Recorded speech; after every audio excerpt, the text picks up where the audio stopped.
инҷо даромадгоҳи ноҳияи Ёвон аст ва маҳз аз ҳанамин нуқта сарчашма мегирад ноҳияи Ёвон.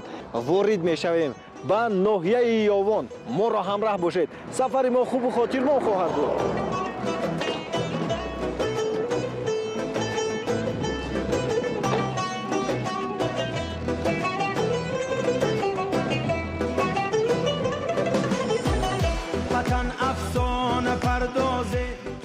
ҳар нафаре ки ба ноҳияи Ёвон сафар мекунад маҳз оғози сафараш аз терминали мусофирбарӣ сарчашма мегирад. вале бояд бигӯем ки ин охири кор нест. роҳи дигаре низ вуҷуд дорад ки меҳмонон ва сайёҳон метавонанд тариқи он ба ноҳияи Ёвон ворид гарданд.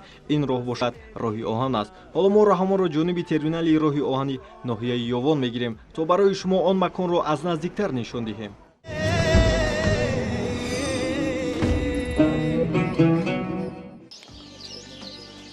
خب بینندگان عزیز، راه دیگری که ما گفتیم که شما می توانید به ناحیه یوون بیایید این طریق قطاره است و باید خاطررسان نماییم که هفته 2 مرتبه قطاره از شهر دوشنبه به ناحیه یوون می آید و مهمترش برای چی شما می توانید با قطاره به ناحیه یوون بیایید. آن در آن است که شما می توانید هنگام سفر با قطاره از منظره‌های زیبای وطن محبوبان همچنین با نرخ ارزان به ناحیه یوون سفر نمایید.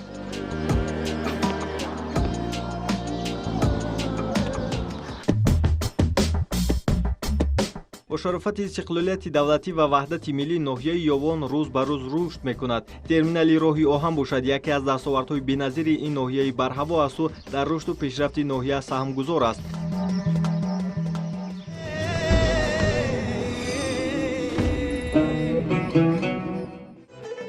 توجیکستان سرزمین کوهسار است و بزرگان و گذشتگان ما میانی انا همین کوههای آسمانبوس شهر و ناحیه‌های بنیاد نمودند که به زیبایی همتا ندارند. در مسافه 50 کیلومتر جنوب و شرقتر از دوشنبه و 88 کیلومتر از قرغانتپه میانی انا همین کوههای سر به فلک کشیده سالهای 30 عصر گذشته ناحیه یوون بنیاد گردید.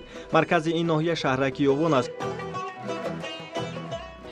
خب بینندگان عزیز، ما عین حال جانب موضع چنارو که میان مردم همچون موضع زیارتی شناخته می شود روانه ایم و زیر آن همین کوههای سر به فلک کشیده و طبیعت زیبا برای ما رفتن به آنجا بسیار هم شوق‌آور است. با ما باشید و از رفتی دیدن کردن ما از این موضع آگاه باشید.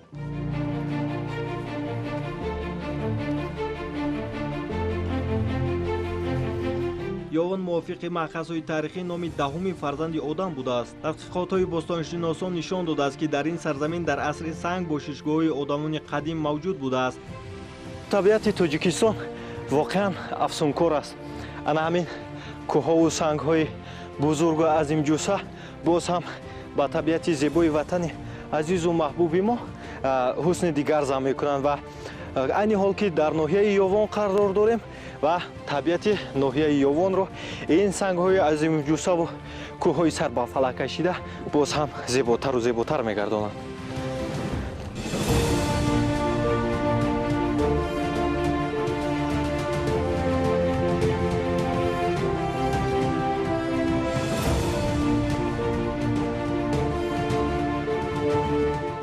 چنارها یکی از موضع‌های دلربایی است که در دامنه قطارکوی بابوتاغ در قسمت شمال و غربی وادی یوون که ناحیه را از شهر وحدت و ناحیه رودکی جدا می‌کند جایگیر شده است. در بالاتر آن در قله بلندترین بابوتاغ مزار خواجه عبدالی ولی واقع گشته است که عصرها باز زیارتگاه مردم میباشد. نام موضع برای آن چنارها می باشد که آنجا این نوع درخت بسیار رویده است. موسفیدان محلی نقل می کنند و تاریخ شهادت می دهد که عمر چنارهای اینجا نکم از 1000 سال است. با قدم زنی های بسیار و با مهر و محبت و اخلاص واقعا ما نزدیک شده ایستادیم به موضع چنارها و بعد چند لحظه بیننده عزیز می رسیم به این موضعی که ما جانب آن روانه ایم.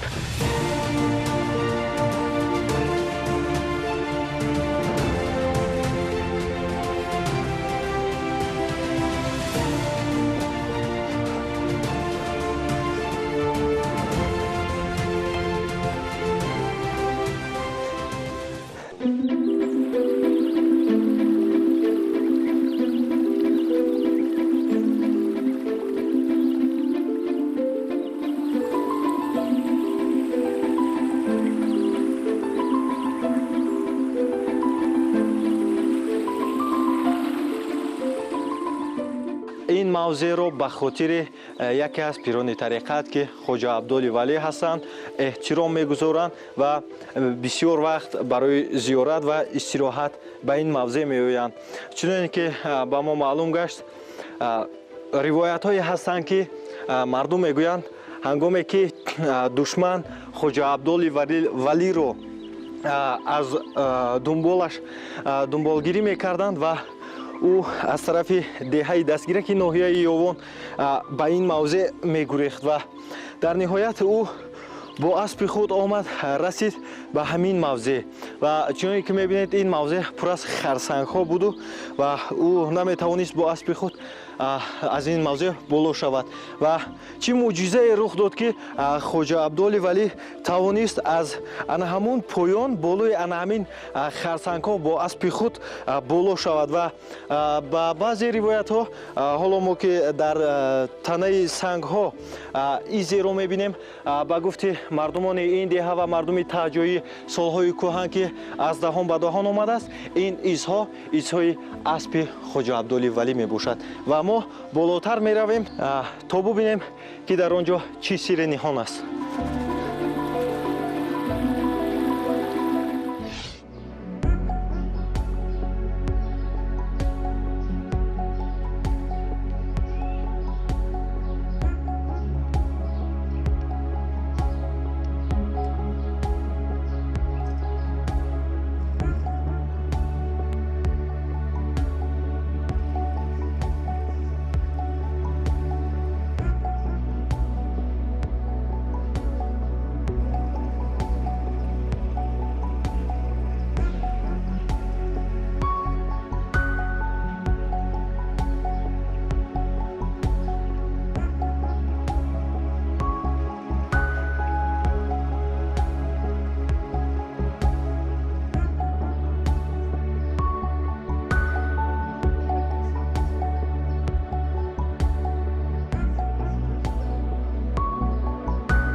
дар бораи таърихи ин мавзее ки ҳозир дар ин ҷо қарор дорем, яъне ки яке аз мавзеъҳои таърихии деҳаи дастгираки боло мегӯем.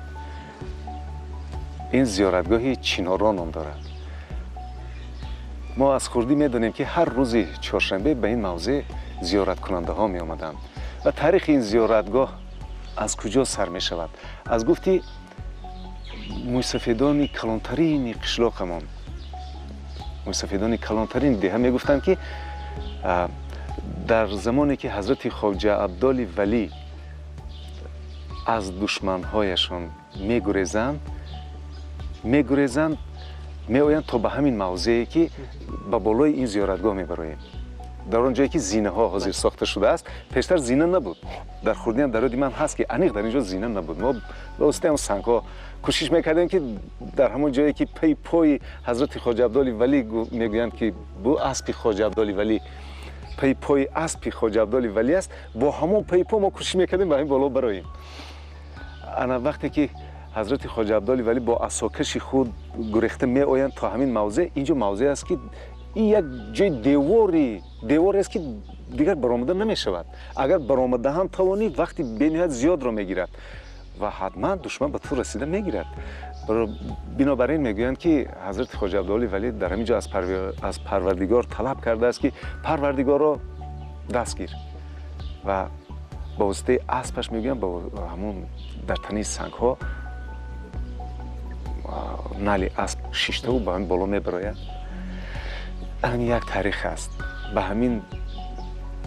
ҳамин мақсад аз рӯи ҳамин нақл ин мавзеъро дастгирак ва ҳамин деҳаи моро дастгирак ном карданд. ҳамин деволи сангинро ба осонӣ мебароянду душман баромада наметавонад. бо ҳамин баромада наметавонад, ин дар хотираш мемонад ва вақте ки тинҷ мешавад, баъд аз чанд рӯз, шояд баъд аз чанд моҳ гашта ба ҳамин мавзеъ меояду ду дарахт мешинонад ки ҳамин мавзеъ гум нашавад, ки ин мавзеъ чӣ хосияте доштааст.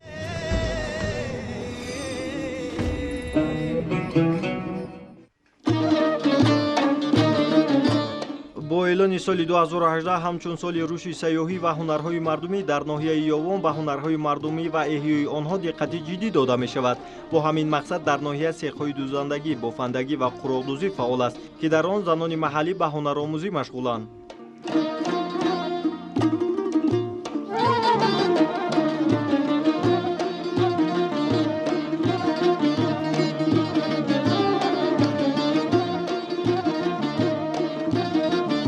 қуроқдузӣ низ яке аз навъҳои қадимтарини оро додани либос буд. имрӯз ҳам ҷои худро гум накардааст. пайдоиши қуроқ ба давраҳои қадим тааллуқ дорад.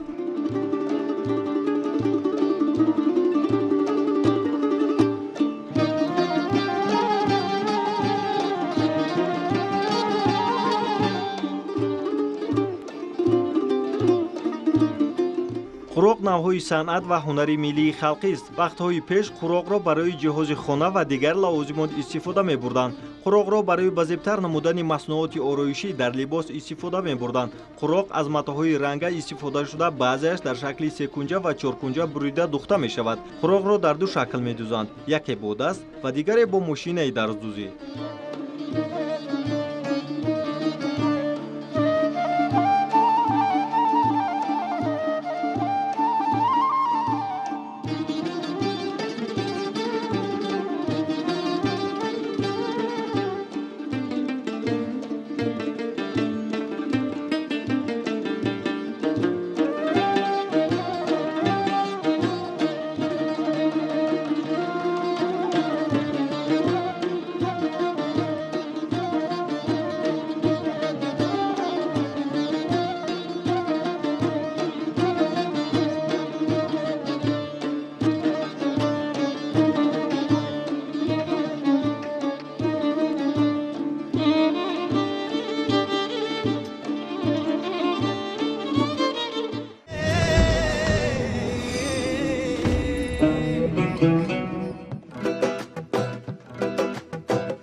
дар замони соҳибистиқлолӣ ватани маҳбубамон дар ноҳияи Ёвон як қатор иншоотҳои варзишиву маишӣ ва меҳмонхонаву истироҳатгоҳҳо барои сайёҳони дохилӣ ва хориҷӣ фароҳам оварда шудааст, ки агар ҳар сайёҳе ки ба ноҳияи Ёвон сафар мекунад, метавонад аз он меҳмонхонаҳо бемавоният истифода барад. ва айни ҳол мо дохил мешавем ба яке аз меҳмонхонаҳои беҳтарини ноҳияи Ёвон.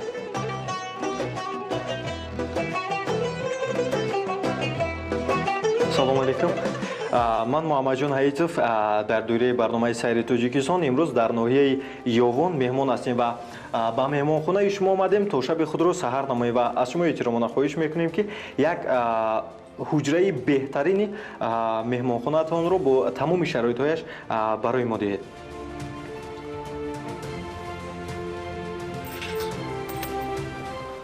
хуб, ташаккури зиёд. ин ҳуҷра чанд пул аст? 80 сом. 80 сом. саломат бошед.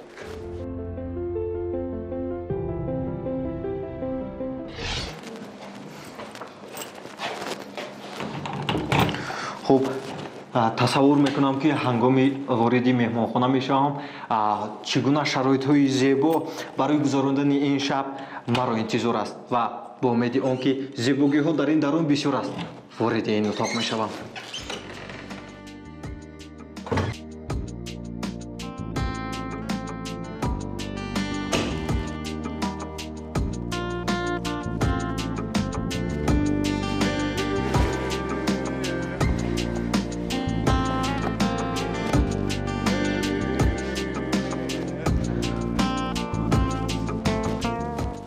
خب برای سیاحی که به ناحیه یاوان میآید و میخواهد شب خود را سحر کند، اصلا چنین شرایط به فکر من بسیار هم سازگار است با این نرخ و نوایی که در مهمانخانه است و اصلا این خانه برای خوب است، نه برای چیزی دیگر. و برای ما گفتند که هنگامی که ما اگر در مهمانخانه حجره گیریم، بازی سقف بازی برایمان رایگان است و حالا باشد میرویم سقف بازی میکنیم.